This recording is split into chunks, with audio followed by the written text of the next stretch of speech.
Hi అండి. అందరికీ నమస్కారం. Welcome to my channel. ఈ వీడియోలో ప్రభుత్వ ఉద్యోగుల, పెన్షనర్ల 5 పెండింగ్ డీఏ బకాయిలపై తీవ్రంగా నష్టపోతున్న ఉద్యోగులు మరో సంచలన నిర్ణయం. పూర్తి సమాచారాన్ని ఈ వీడియోలో తెలుసుకుందాము. వీడియో అయితే ఎక్కడ కానీ స్కిప్ చేయకుండా ఎండ్ వరకు చూస్తే అప్పుడే ఇన్ఫర్మేషన్ పూర్తిగా అర్థమవుతుంది. అలాగే వీడియో చూస్తున్న ప్రతి ఒక్కరు వీడియోకి లైక్ చేయండి ఫ్రెండ్స్.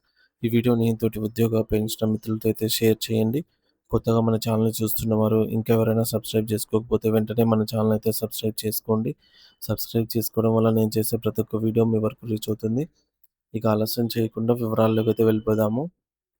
ఫ్రెండ్స్, ఇక విషయానికొచ్చినట్లయితే తెలంగాణ రాష్ట్ర ప్రభుత్వ ఉద్యోగుల పక్షాన ఇప్పుడు ఒక పెను ప్రకంపన సృష్టిస్తున్న అంశం ఏమిటంటే, వారికి రావాల్సిన 5 విడతల కరువు భత్యం, డీఏ బకాయిలు.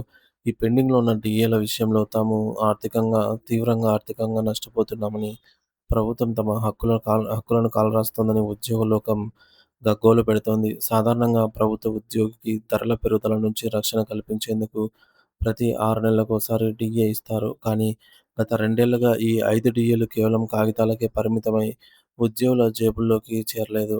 ఈ క్రమంలోనే ప్రభుత్వం నుండి ఒక సంచలన నిర్ణయం వెలువడే అవకాశం ఉన్నందున వార్త ఇప్పుడు రాష్ట్ర వ్యాప్తంగా సంచలనం సృష్టిస్తుంది.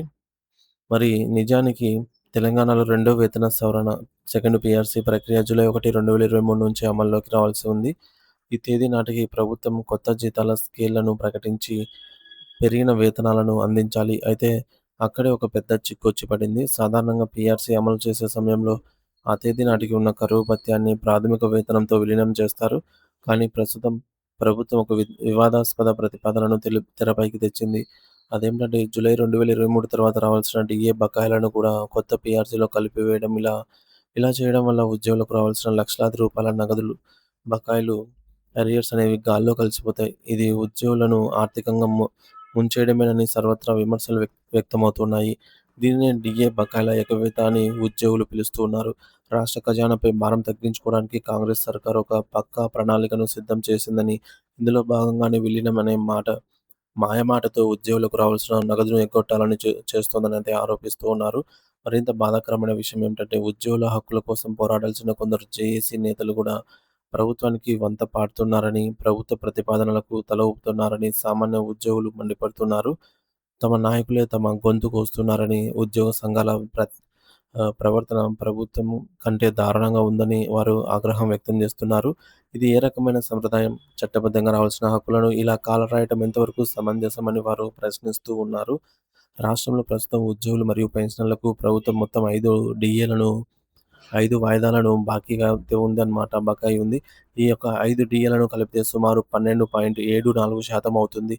ఒక సాధారణ ఉద్యోగి నెలకు కొన్ని వేల రూపాయల చొప్పున ఈ 5 డీఏ బకాయిలు లక్షల్లోనే ఉంటాయి.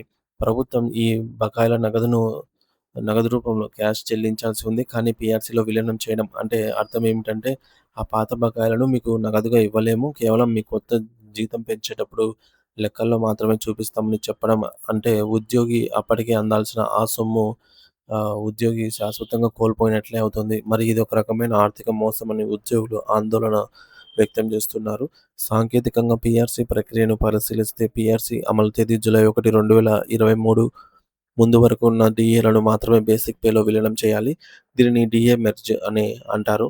ఆ తేదీ నాటికి తెలంగాణలో 33.67% డీఏ ఉంది. ఈ యొక్క 33.67% డీఏని పాత బేసిక్ పేలో కలపాలి. దానికి ప్రభుత్వం ఇచ్చే ఫిట్‌మెంట్ శాతాన్ని జతచేసి కొత్త వేతన స్కేళ్లను ఖరారు చేస్తారు. పీఆర్సీ అమలు తేదీ తర్వాత అంటే జూలై 2023 తర్వాత వచ్చే డీఏలు ఎప్పుడూ విడిగానే ఉండాలి. వాటిని ప్రభుత్వం 6 నెలలకోసారి ప్రకటించి నగదు రూపంలో చెల్లించాలి. కానీ జూలై 2023 తర్వాత వచ్చిన డీఏలను కూడా పీఆర్సీలోనే కలిపేస్తామని అన్నట్టుగా అటు చట్టపరంగా, ఇటు సంప్రదాయపరంగా చెల్లదు. తెలంగాణలో ప్రతి 5 సంవత్సరాలకోసారి కొత్త పీఆర్సీ వస్తుంది. ఈ 5 ఏళ్ల కాలంలో ఉద్యోగులకు మొత్తం 10 డీఏ వాయిదాలు అందాలి.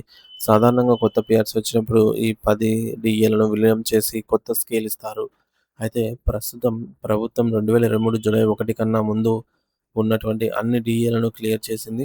ప్రస్తుతం పెండింగ్‌లో ఉన్న 5 డీఏలు అంటే జనవరి 2024 నుండి జనవరి 2026 వరకు రావాల్సినవన్నీ కూడా పీఆర్సీ అమలు తేదీ తర్వాత వచ్చినవే. మరి వీటన్నిటిని పీఆర్సీలో విలీనం చేసే సంప్రదాయం మన రాష్ట్ర చరిత్రలో ఎన్నడూ లేదు. ఇలా చేయడం వల్ల ఉద్యోగికి కేవలం జీతం పెరిగినట్టు కనిపిస్తుంది కానీ, గత 2 ఏళ్లుగా అందాల్సిన లక్షలాది రూపాయల అరియర్స్ మొత్తం ప్రభుత్వం లాగేసుకుంటుంది. సో, మరి దీనివల్ల ముఖ్యమంత్రి బట్టి విక్రమార్క సో, ఉప ముఖ్యమంత్రి బట్టి విక్రమార్క గారు తో జరిగినటువంటి సమావేశంలో కొందరు ఉద్యోగ సంఘాల నాయకులు ఈ విలీన ప్రతిపాదనపై చర్చించారని మరియు ప్రభుత్వానికి సానుకూలంగా సంకేతాలిచ్చారని సమాచారం అందుతోంది. ఈ వార్త బయటికి రావడంతో సాధారణ ఉద్యోగులు మరియు పెన్షనర్లు తీవ్ర ఆందోళనలోకైతే వెళ్ళిపోయారు. తమ నాయకులు వ్యక్తిగత ప్రయోజనాల కోసం లేదా రాజకీయ ఒత్తిళ్లకు లొంగి ఉద్యోగుల ఆర్థిక భవిష్యత్తును తాకట్టు పెడుతున్నారని వారు విమర్శిస్తున్నారు. మా నాయకులు ఎందుకు ఇలా మాట్లాడుతున్నారో అర్థం కావటం లేదు.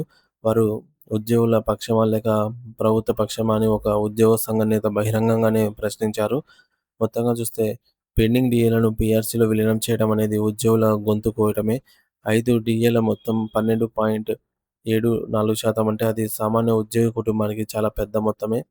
ధరల పెరుగుదలతో సతమతమవుతున్న ఉద్యోగులకు ఆ బకాయిలు ఒక ఆసరాగా నిలుస్తాయి. వాటిని ఎగ్గొట్టాలని చూడటం ప్రభుత్వానికి మంచిది కాదని తక్షణమే ఈ ప్రతిపాదనను ఉపసంహరించుకోవాలని ఉద్యోగులు డిమాండ్ చేస్తున్నారు. ఉద్యోగ సంఘాలు కూడా తమ వైఖరిని స్పష్టం చేయాలని, కేవలం ఫిట్మెంట్ శాతం మీదనే కాకుండా ఈ డీఏ బకాయిల నగదు చెల్లింపు మీద కూడా పట్టుబట్టాలని వారు కోరుతున్నారు. లేని పక్షంలో రాష్ట్ర వ్యాప్తంగా ఉద్యోగుల నుంచి ప్రభుత్వం మరియు సంఘాల నేతలు తీవ్ర వ్యతిరేకతను ఎదుర్కోవాల్సి వస్తుంది. ప్రతి పైసా ఉద్యోగి కష్టార్జితం. దాన్ని హరించాలని చూడటం అన్యాయం అవుతుంది.